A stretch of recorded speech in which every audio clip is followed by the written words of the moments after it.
गंगा के घाट पर सुबह का वक्त था। सभी पंडित ब्राह्मण गंगा स्नान कर रहे थे और उसी समय सूर्योदय हो रहा था और दूसरी तरफ से आ रहे थे आचार्य सोमदेव जी। आचार्य सोमदेव जो कि पूरे देश के सभी पंडितों को परास्त करके काशी में पहुंचे थे, उन्होंने गंगा जी के घाट पर खड़े होकर सभी पंडितों ब्राह्मणों को ललकारा कि है कोई काशी में जो मुझसे शास्त्रार्थ कर सके। मेरे साथ मेरे 2 शिष्य हैं, यदि कोई इन्हें भी हरा सके। तो जितने भी ब्राह्मण वहां पर थे उन सभी को ज्ञात था कि आचार्य सोमदेव हैं और इन्होंने पूरे भारत में अपने ज्ञान का डंका बजाया हुआ है और इनसे जीत पाना कोई सरल बात नहीं है। अब सभी को ये हो गया कि यदि हम इनसे शास्त्रार्थ करते हैं और हार गए तो काशी की प्रतिष्ठा धूल में मिल जाएगी। कि काशी जो कि स्वयं अध्यात्म की नगरी है, महादेव की नगरी है, उस अध्यात्म की नगरी में कोई एक भी ब्राह्मण ऐसा नहीं हुआ जो इन्हें परास्त कर सके। काशी की जो ख्याति है वो धूल में मिल जाएगी। तो सभी ब्राह्मणों ने आपस में विचार विमर्श किया और सोचा क्यों ना इनको संत कबीरदास जी के पास भेज दिया जाए। यदि वे परास्त भी हुए तो हम ये कह सकेंगे कि वो ब्राह्मण नहीं थे, और यदि वो विजयी हुए तो इनका अहंकार टूट जाएगा, और यदि परास्त हो गए तो हमारी दोनों तरफ से विजय ही विजय है। क्योंकि एक तो काशी का सम्मान इस वजह से बच जाएगा कि वो ब्राह्मण नहीं, और दूसरा वो आज तक हमसे किसी से परास्त नहीं हुए हैं। उन्होंने हमेशा हिंदू मुसलमान सभी की काट की है, तो उन्हें कोई परास्त करने वाला हो जाएगा और हम इनको आचार्य सोमदेव जी को अपनी तरफ मिला लेंगे। ये सारा षड्यंत्र रचने के बाद उन्होंने आके नम्र निवेदन किया सोमदेव जी से कि हे महाराज, आप हम सभी की तरफ से संत कबीर जी के घर जाइए और उनके साथ आप शास्त्रार्थ कीजिए। बोले संत कबीर, ये कौन है संत? मैंने तो आज तक कभी इनका नाम नहीं सुना। तो उन्होंने कहा कि आप वहां पर जाइए, जुलाहा बस्ती में वो आपको मिल जाएंगे, वहां पर आप जाएंगे। बोले क्या वो जुलाहा बस्ती में रहते हैं? अरे तुम किसके पास मुझे भेज रहे हो? मैं ब्राह्मणों के साथ शास्त्रार्थ करने आया था, तुम मुझे किसके पास भेज रहे हो? क्या कोई ऐसा ब्राह्मण नहीं है जो मुझे परास्त कर सके? तो सभी ब्राह्मणों ने हाथ जोड़ के कहा कि आप हमारे काशी के एक जुलाहे को तो पहले परास्त करके दिखाइए। यदि उनसे आप विजयी हुए तो फिर हमसे आप शास्त्रार्थ करने की बात कीजिएगा। तो आचार्य सोमदेव अपने दोनों शिष्यों के साथ चल दिए कबीर साहिब की तरफ, और जब वहां पर पहुंचे तो बोले कि कबीर कौन है यहाँ पर कबीर जो स्वयं को संत कहता है? तो कबीर साहिब चरखे पे अपना सूत बुन रहे थे। तो उनके एक शिष्य ने कहा कि यही हैं कबीरदास जी। बोले ये जिनके तन पे कपड़ा नहीं है, जो एक भिखारी की तरह बैठे हुए हैं, सूत काट रहे हैं, क्या मुझे इनसे शास्त्रार्थ करना होगा? तो कबीर साहब बोले कि भाई देखो, मुझे किसी से शास्त्रार्थ नहीं करना। मैं क्या करूंगा शास्त्रार्थ करके? मैं तो पहले ही अपनी हार स्वीकार करता हूं। जाओ, मैंने तुम्हें विजयी घोषित किया। अब ये बात जो थी सोमदेव जी के अभिमान पर चोट कर गई। बोले क्या तुम घोषित करोगे कि मैं विजयी हुआ या नहीं हुआ? तुम तो स्वयं को संत कहलाते हो। मैं गया था, सभी ब्राह्मणों ने कहा कि तुम संत हो। यदि तुम सच में संत हो तो आओ, करो शास्त्रार्थ। तुम भयभीत क्यों हो? मैं प्रश्न पूछूंगा, तुम उत्तर दो, तुम प्रश्न पूछो, मैं उत्तर दूंगा। बताओ, करो शास्त्रार्थ। तो कबीर साहब ने अपने शिष्य से कहा कि आचार्य सोमदेव जी और इनके शिष्यों के लिए 3 आसन लगा दीजिए। वो तीनों आसन पर बैठ गए और उन्होंने अपनी जो पोथियां थी, जो वेद पुराण थे, वो सभी निकाल कर रख लिए। कबीर साहब के पास एक छोटा सा थैला था जिसमें कुछ रोटियां थी, एक छोटा सा कंबल था और उसमें बाकी कुछ नहीं। अब ये तीनों पंडित देखकर हंसने लगे कि भाई ये कैसा व्यक्ति है। बोले तुम थैले में रोटियां रखे हुए हो और एक पुराना कंबल, आपके पास तो कोई शास्त्र ही नहीं है। तो कबीर साहब बोले, पोथी पढ़ पढ़ जग मुआ, पंडित भया न कोय, ढाई आखर प्रेम का पढ़े सो पंडित होए। अरे पोथियां पढ़ने से भला कोई पंडित होता है? अगर पोथियां पढ़ी और मन में प्रेम ही नहीं जगा लोगों के प्रति तो फिर वो कैसा पंडित? मैं तो वो पंडित हूं जिसके मन में सिर्फ और सिर्फ एक प्राणी मात्र के लिए प्रेम ही प्रेम है। मुझे शास्त्र नहीं आते, मेरे लिए तो ये रोटियां हैं, ये किसी भूखे को खिला दूं, ये कंबल है किसी ठिठुरते हुए व्यक्ति को दे दूं, बस यही मेरे पास मेरे शास्त्र हैं, यही मेरे ग्रंथ हैं। किसी दुखी को अगर मेरी बात सुनकर हंसी आ जाए, किसी की पीड़ा कम हो जाए, मेरे प्रेम के कारण कोई व्यक्ति अपना दुख भूल जाए, तो यही मेरे लिए तो शास्त्र से भी बढ़कर है। तो इन तीनों ने कहा कि ये सब तो थोथी बातें हैं, इनमें भला क्या रखा है? हम जो प्रश्न पूछते हैं तुम उसका उत्तर देकर दिखाओ। बताओ हमें कि किस प्रकार से ज्ञान घटता है, कैसे तेज घटता है, कैसे बुद्धि घटती है, कैसे प्रेम घटता है, कैसे मान घटता है, बताओ। यदि तुम ज्ञानी हो, तुम स्वयं को संत कहते हो तो बताओ।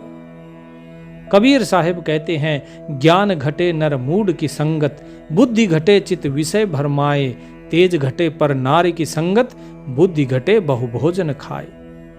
प्रेम घटे नित ही कुछ मांगत, मान घटे नित पर घर जाए, कहे कबीर सुन रे मन मूरख, पाप घटे हरि के गुण गाए।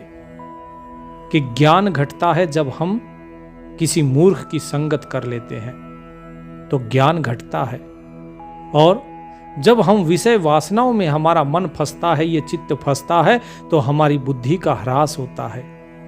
यदि किसी पर नारी की संगत करोगे तो तुम्हारा तेज घटेगा, तुम्हारा बल क्षीण होगा। यदि अनेकों अनेक प्रकार के भोजन करते रहोगे जिसमें केवल जीभ का स्वाद रहेगा तो तुम्हारा बुद्धि विवेक घटेगा। और यदि किसी से बार बार कुछ मांगते रहोगे तो तुम्हारे प्रति उसके मन में प्रेम घट जाता है। बिना बुलाए या फिर बार बार अगर किसी के घर पे जाए, चाहे वो कोई रिश्तेदार ही क्यों ना हो, अपना सगा संबंधी ही क्यों ना हो, लेकिन बार बार जाने से मान घटता है। कबीर साहब कहते हैं कि हे मन मूरख, यदि पाप घटाना है तो केवल और केवल प्रभु के गुण गाओ, तभी तुम्हारा पाप घटेगा।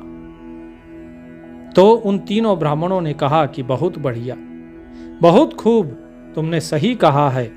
अब ये बताओ कि वृद्धि कैसे होती है? अभी तक तो घटने की बताई, अब बढ़ेंगे कैसे? गुण कैसे बढ़ते हैं, अवगुण कैसे बढ़ते हैं? तो कबीर साहब कहते हैं कि ज्ञान बढ़े गुणवान की संगत, ध्यान बढ़े तपसी संकीनो, मोह बढ़े परिवार की संगत, लोभ बढ़े धन में चित दीनो, क्रोध बढ़े नरमूड की संगत, काम बढ़े तिरिया संग कीनो, बुद्धि विवेक विचार बढ़े जब संत सुसंगत सज्जन कीनो। अर्थात ज्ञान बढ़ता है जब हम किसी गुणवान व्यक्ति की संगत करते हैं, और यदि किसी तपस्वी के संग में रहेंगे तो हमारा ध्यान बढ़ेगा। जैसा संग हम करेंगे उस संगत के आधार पर ही हमारे अवगुण या गुण बढ़ते या घटते हैं। जैसे अगर परिवार की ज्यादा संग करेंगे, परिवार से अधिक प्रेम करेंगे तो मोह बढ़ जाएगा। यदि हमारा मन धन में लगेगा तो लोभ बढ़ जाएगा। यदि किसी मूर्ख की संगत में रहेंगे तो क्रोध बढ़ेगा, और यदि स्त्री के संग में रहेंगे, त्रिया के संग में, तो काम वासना बढ़ेगी।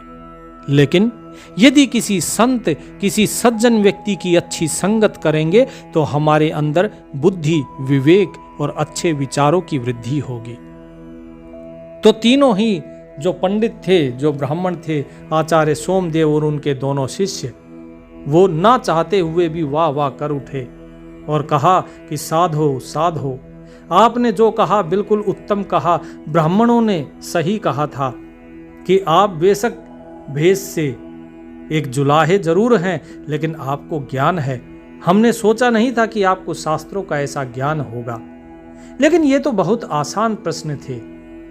अब हमें बताइए कि जो चारों युग हैं, चारों युगों में जो धर्म है, ये धर्म के 4 स्तंभ कौन से हैं और किस किस स्तंभ के कारण कौन सा युग कहलाया, और ये चारों युगों के जो अलग अलग समय है, ये समय किस प्रकार है। तो कबीर साहिब ने कहा कि चारों युगों में जो धर्म के स्तंभ हैं वो है सत्य, तप, दया, दान। अर्थात सतयुग में ये चारों स्तंभ हैं। सत्य, तप, दया, दान, ये चारों ही रहते हैं और सभी लोग केवल और केवल सत्य बोलते हैं, जैसे राजा हरिश्चंद्र हुए। लेकिन जब इस सत्य का लोप हो गया और केवल 3 स्तंभ रह गए, तप, दया और दान, तब रह गया त्रेता। लेकिन जब ये तपस्या जो थी, जो तप था, जब इसका भी ह्रास हो गया तो रह गए केवल दया और दान, तो आ गया द्वापर। और द्वापर में दया थी और दान था, लेकिन जैसे ही ये दया समाप्त हुई तो केवल दान रह गया और तब शुरुआत हुई कलयुग की। और जिस दिन ये कलयुग समाप्त होगा तब तक ये दान समाप्त हो चुका होगा। जब तक दान है तभी तक कलयुग है। और रही बात इनकी जो आयु है, सतयुग, त्रेता, द्वापर और कलयुग की, तो इनकी आयु ऐसा नहीं है कि जैसे 4,32,000 वर्ष का आप लोग कहते हैं कि कलयुग होगा तो ये 4,32,000 वर्ष चलेगा। नहीं, ये कुछ वर्ष भी चल सकता है, कुछ हजार वर्ष भी चल सकता है, कुछ लाख वर्ष भी चल सकता है, या फिर कुछ सैकड़ों वर्ष भी चल सकता है। जिस समय अगर केवल 10 वर्ष तक सत्य, तप, दया, दान अगर केवल 10 वर्ष तक भी रह गए तो वो 10 वर्ष का समय सतयुग में गिना जाएगा। और यदि इन तीनों का ह्रास हो गया, केवल दान रह गया, तो वो कलयुग में गिना जाएगा। इस प्रकार से इसकी गिनती होती है, ना कि जिस प्रकार से आप सोचते हैं वैसे कि 4,32,000 वर्ष का एक कलयुग हो गया और 8,64,000 वर्ष का द्वापर हो गया। इस प्रकार से गिनती नहीं होती। तो आचार्य सोमदेव ने कहा कि ठीक है, अब ये बताइए कि सुख किसमें है? सबसे बड़ा सुखी कौन?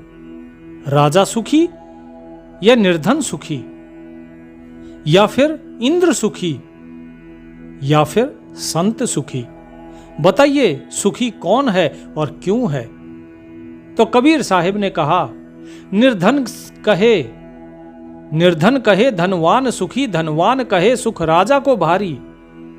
निर्धन कहे धनवान सुखी, धनवान कहे सुख राजा को भारी। राजा कहे चक्रवर्ती सुखी, चक्रवर्ती कहे सुखी इंद्र को भारी। अर्थात जो निर्धन है वो कहता है कि धनवान सुखी है, और जो धनवान है वो कहता है नहीं, जो राजा है उसका सुख हमसे बड़ा है। राजा कहता है कि नहीं, चक्रवर्ती सम्राट जो है वो सुखी है, और चक्रवर्ती सम्राट कहता है कि नहीं, जो इंद्र है वो इंद्र का सुख बहुत भारी है।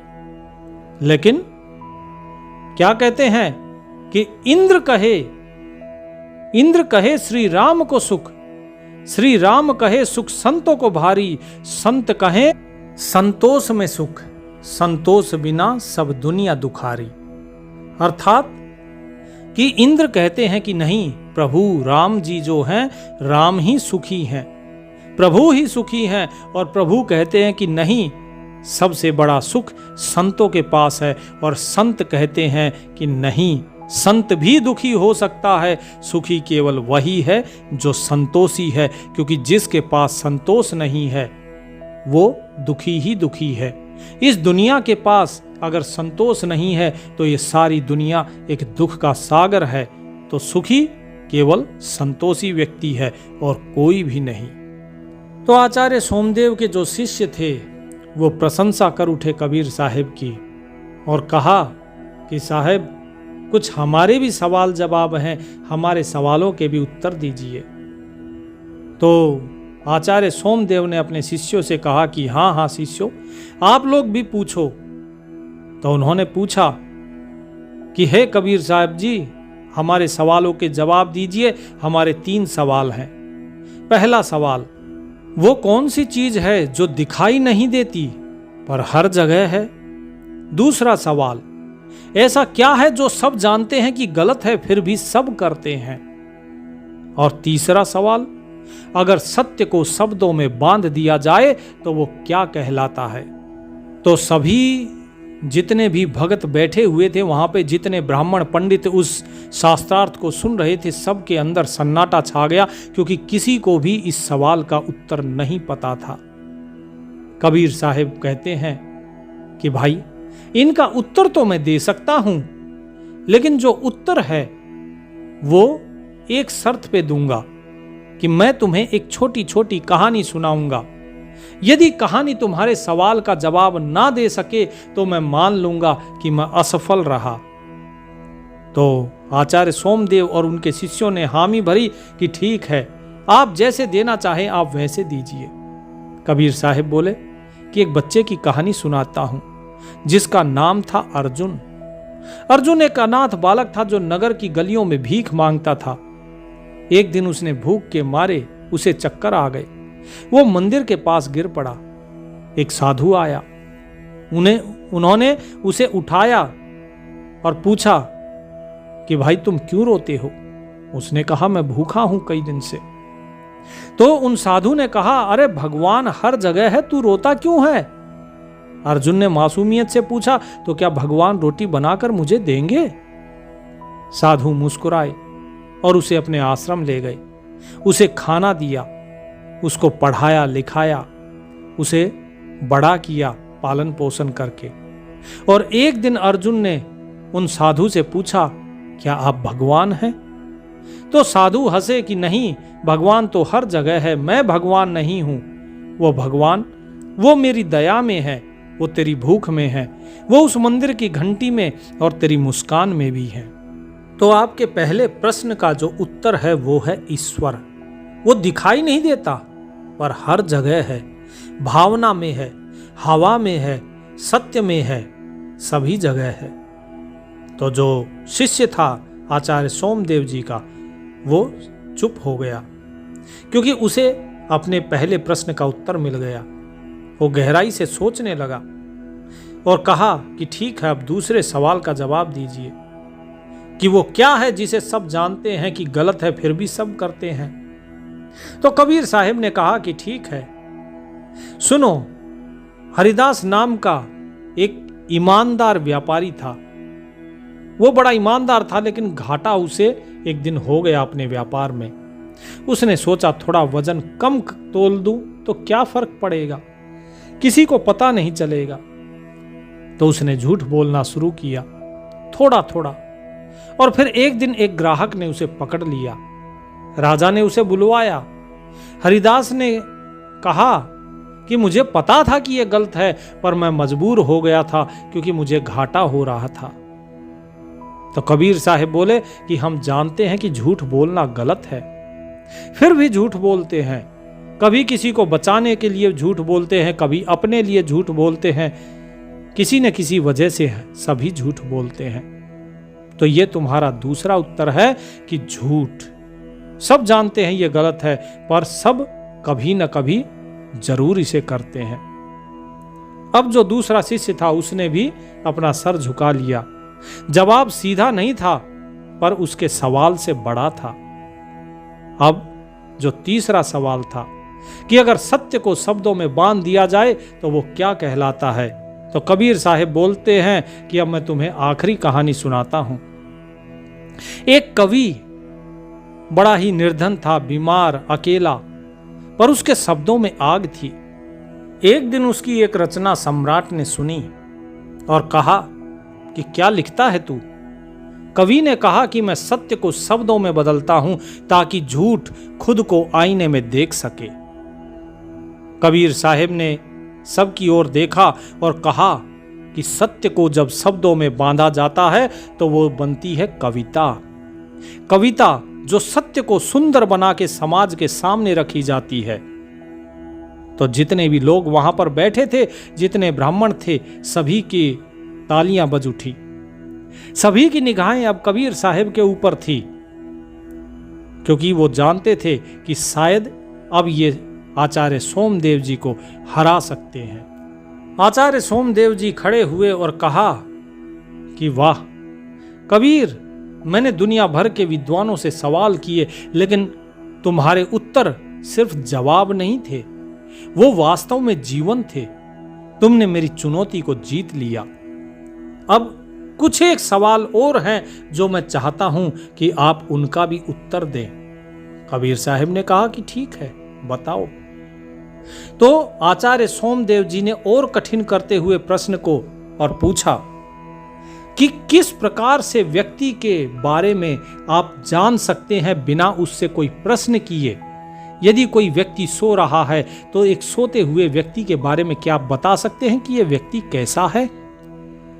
कबीर साहब ने कहा कि हाँ, उसकी सोने की मुद्रा को देखकर यह बताया जा सकता है, समझा जा सकता है कि ये किस प्रकार की प्रवृत्ति का होगा, लेकिन ये केवल एक अनुमान लगाया जा सकता है, यह पूर्णतः सत्य नहीं होगा। लेकिन हाँ, कुछ अनुमान ऐसा लगाया जा सकता है जो कि अधिकतर सही हो। आचार्य सोमदेव जी ने कहा कि किस प्रकार से? कबीर साहब ने कहा कि जो लोग उल्टा होकर सोते हैं, अर्थात पेट के बल सोते हैं, वो अधिकतर कामी और भोगी प्रवृत्ति के होते हैं, जो जीवन में सुख सुविधा की ओर आकर्षित होते हैं। यह समझने में मदद करता है कि कैसे छोटी छोटी आदतें हमारे स्वभाव को दर्शाती हैं। जो लोग सीधा सोने वाले होते हैं वो साहसी और आत्मविश्वासी होते हैं। वो आत्मविश्वास के साथ आगे बढ़ते हैं। उनके लिए जीवन संघर्षपूर्ण होता है, जिससे संकेत मिलता है कि उनकी दृढ़ता और मेहनत उन्हें सफलता दिलाने में मदद करती है। और ये दर्शाता है कि आत्मविश्वास के साथ साथ चुनौतियों का भी सामना करना कितना आवश्यक होता है। अब तीसरी चीज सुनिए। यदि कोई व्यक्ति सीधे हाथ की करवट लेकर सोता है, सीधे हाथ की तरफ सोता है सीधी करवट में, तो ऐसे व्यक्ति प्रायः बेचैन रहते हैं और किसी न किसी रोग से ग्रसित होते हैं, खासकर श्वास के रोग से। और ये श्वास संबंधी एक चेतावनी भी है कि सोने की मुद्रा हमारे शरीर जो शारीरिक स्वास्थ्य है उससे जुड़ी होती है। इसके विपरीत जो व्यक्ति बाएं हाथ की तरफ सोता है, अर्थात बाईं करवट सोता है, ऐसे लोग निरोगी होते हैं, मानसिक रूप से संतुलित होते हैं। तो सही मुद्रा हमारे जो स्वास्थ्य के लिए है वो बाईं करवट है। हमें बाईं करवट सोना चाहिए, क्योंकि ऐसे लोग खुशहाल सोते हैं। ऐसे लोग अपने जीवन में संतुष्ट, प्रसन्नचित और अपने कार्यों को अच्छी तरीके से करने वाले होते हैं। जब काशी के पंडितों ने ये देखा कि कबीर साहब जो हैं वो विजयी हो रहे हैं, सभी प्रश्नों के उत्तर दे रहे हैं आचार्य सोमदेव के और उनके शिष्यों के, तो उनको एक मौका मिला कि आचार्य सोमदेव तो इन्हें हरा नहीं पाए, क्यों ना हम भी अपनी तरफ से कुछ प्रश्न पूछें, हो सकता है ये उसी में उलझ जाएं। तो उनमें से जो सभी पंडितों के जो आचार्य थे वो आगे आते हैं और प्रश्न करते हैं कि हे कबीर, तुम और आचार्य सोमदेव और इनके सभी शिष्य, क्यों ना एक निष्पक्ष प्रतियोगिता हो जाए, एक निष्पक्ष शास्त्रार्थ हो जिसमें हम आपसे प्रश्न पूछें और आप उनके उत्तर दीजिए। कबीर साहब ने कहा कि मुझे कोई शास्त्रार्थ नहीं करना। हाँ, अगर कोई ज्ञान चर्चा करना चाहता है, किसे कुछ जानना है किसी को, तो मैं बताने के लिए अवश्य उपलब्ध हूं। तो उन्होंने कहा कि ठीक है, तो फिर आप यही समझ लीजिए, बताइए धर्म का पहला गुण क्या है। तो जो पंडित जी के पहले शिष्य थे उन्होंने कहा कि धर्म का पहला गुण है वैदिक ज्ञान। दूसरे शिष्य ने कहा कि नियमित पूजा, हवन, यज्ञ। और आचार्य सोमदेव जी ने कहा कि त्याग, तपस्या और संयम ये धर्म का पहला गुण है। कबीर साहब ने मुस्कुराकर जवाब दिया, धर्म का पहला गुण है दया। दया धर्म का मूल है, पाप मूल अभिमान। अगर कोई भूखा है और तुम उसके सामने मंत्र उच्चारण करोगे, यज्ञ करोगे, हवन करोगे, पूजा करोगे, तो क्या वो तृप्त हो जाएगा? नहीं ना। तो बताइए, क्या है दया? क्या धर्म का ये पहला गुण नहीं है? तो जिन ब्राह्मण श्रेष्ठ ने, आचार्य श्रेष्ठ ने ये बात पूछी थी, वो कही कि हाँ, आप सत्य कहते हैं, दया ही धर्म का पहला गुण है। अब दूसरा प्रश्न, पवित्रता किसे कहते हैं? तो जो आचार्य सोमदेव थे, उनके जो शिष्य थे, वो बोले, एक ने कहा गंगा स्नान, दूसरे ने कहा कि शुद्ध भोजन, और तीसरे अर्थात आचार्य सोमदेव ने कहा कि केवल सात्विक व्रत रखना यही पवित्रता है। कबीर साहब ने खड़े होकर कहा कि एक बार एक व्यक्ति रोज गंगा नहाता था, जनेऊ पहनता था, मंदिर जाता था। एक दिन उसे एक गरीब बच्ची मिली जो भूख से तड़प रही थी। उसने कहा कि मुझे कुछ भोजन दे दीजिए, जो आप प्रसाद लेकर जा रहे हैं वो दे दीजिए, मुझे बहुत भूख लगी है, कई दिन से भूखी हूं। लेकिन उन्होंने कहा कि मैं पूजा करने जा रहा हूं, अभी तुम्हारे लिए समय नहीं है, आने के बाद तुम्हें प्रसाद जरूर दूंगा। जब तक वो आए तब तक बच्ची भूख से मर गई। अब बताइए, वो व्यक्ति पवित्र था या पापी? वो गंगा स्नान भी करता था, वो जनेऊ भी पहनता था, वो मंदिर भी जाता था, लेकिन वो क्या कहलाएगा? वो पवित्र आदमी कहलाएगा या पापी कहलाएगा? तो जितने भी लोग थे, सबके बीच में एक मौन छा गया। पंडितों के चेहरे फीके पड़ गए। कबीर साहिब ने कहा, पवित्रता शुद्ध हृदय से होती है, ना कि शुद्ध जल से। अब कबीर साहिब बोले कि आप लोगों ने प्रश्न बहुत पूछे, अब एक प्रश्न मैं भी पूछता हूं। बताइए, असली पंडित कौन है? इतना ही पूछा था, इतने में ही जो आचार्य सोमदेव थे, उनका एक शिष्य भड़क गया। वो बोला कि क्या अब आप हमें बताएंगे कि पंडित कौन है? हम वेदों के ज्ञाता हैं, तुम कौन होते हो ये हमें धर्म सिखाने वाले? तुम एक जुलाहा हो। कबीर साहिब ने कहा कि चलो ठीक है, फिर एक काम करते हैं, हम तीनों एक साथ नगर की गलियों में चलते हैं और वहां पर 10 लोगों की राय लेते हैं कि असली पंडित कौन है। वे सभी हंसे कि आम लोग भला धर्म को क्या समझेंगे। कबीर साहिब ने कहा कि धर्म उन्हीं आम लोगों के लिए ही तो है। यदि वो नहीं समझते हैं तो फिर कौन समझेगा? यदि वो समझेंगे ही नहीं तो तुम धर्म का पालन कैसे करवाओगे? तो सभी ने नगर भ्रमण प्रारंभ किया। वे तीनों पंडित, आचार्य सोमदेव और उनके दोनों शिष्य रथ में बैठे और कबीर साहिब पैदल चलने लगे।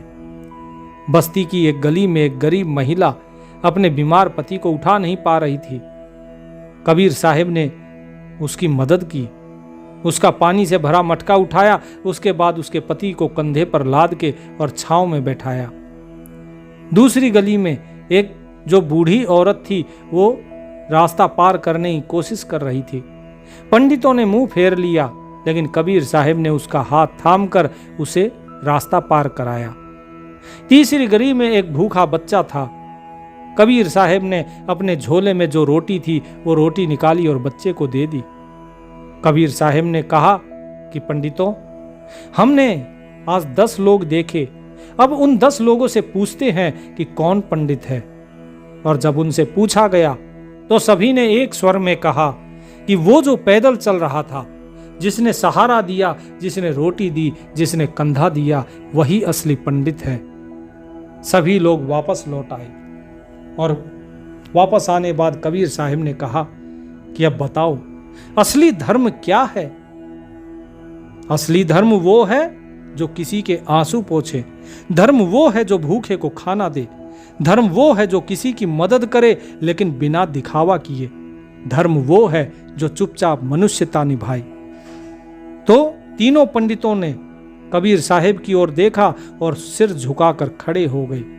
कबीर साहिब ने कहा कि आप सभी शास्त्रों के ज्ञाता हैं, आपके शब्द भारी हो सकते हैं, लेकिन अगर आपके कर्म आपके ग्रंथों से अधिक प्रभावशाली होंगे, तभी आप पंडित कहलाएंगे, तभी आप पंडित कहलाने के अधिकारी हैं।